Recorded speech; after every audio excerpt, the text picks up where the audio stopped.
subscribe.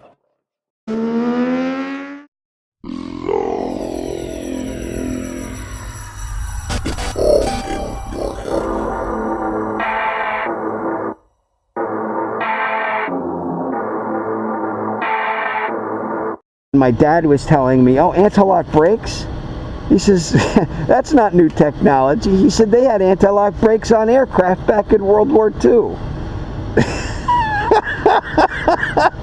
So he's, excuse me, so he schooled me on that.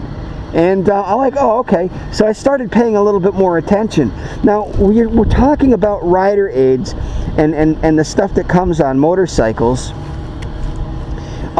This is stuff that has been technology that was integrated into the bike, you know, but from racing. Now, you know, of course, when whenever something was giving one team or teams advantages over the other team, they would change the rules so that there was a level playing field for everybody. So I think for the most part, you know, rider aids have been all but limited to a great extent, with maybe a few exceptions, and I'd still have to do a little bit more research on this. Valve technology is derived from racing. Fuel injection technology comes from, well, of course, from the military, and then a lot of this like ride-by-wire stuff. I guess you could call me old school.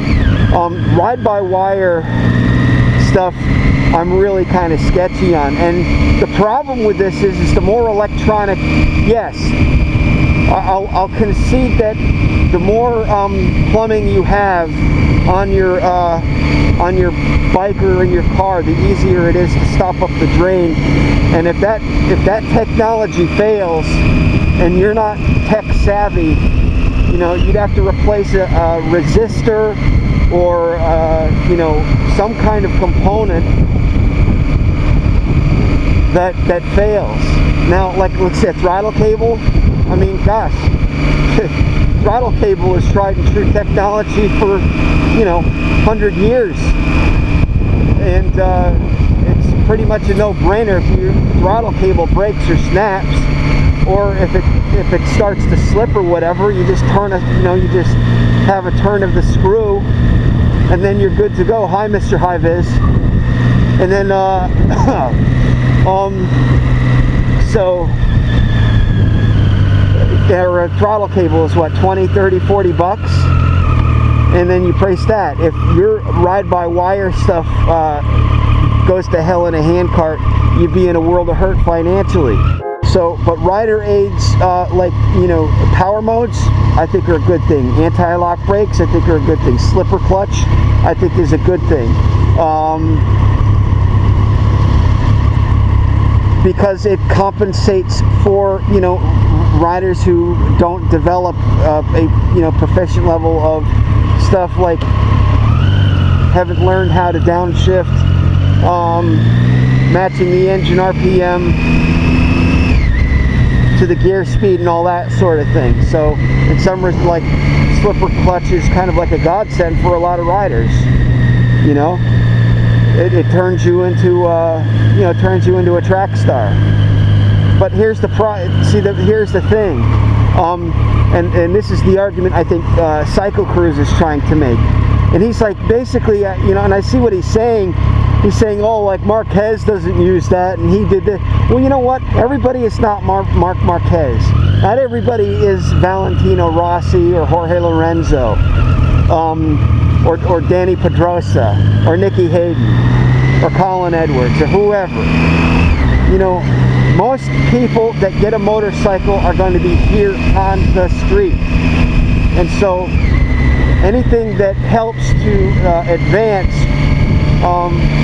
the safety of a bike on the street to help the rider is a good thing. Now, if you go to some of the threads, you'll see some argument, you'll see some of this back and forth with respect to, you know, riders, pushing the envelope a little more, because in the back of their mind they think the rider aids are going to save, they're going to save their ass, and that couldn't be further from the truth,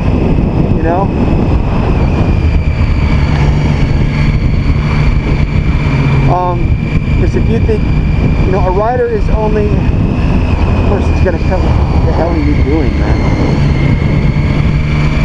This is what you run into all the time. That's why I tell you, people, if you're on a multi-lane roadway, stay in the right-hand lane, because you'll always get caught behind. Yes, the left lane is the passing or turning left lane, and you can get caught behind somebody making a left-hand turn, but I'm digressing from the topic here.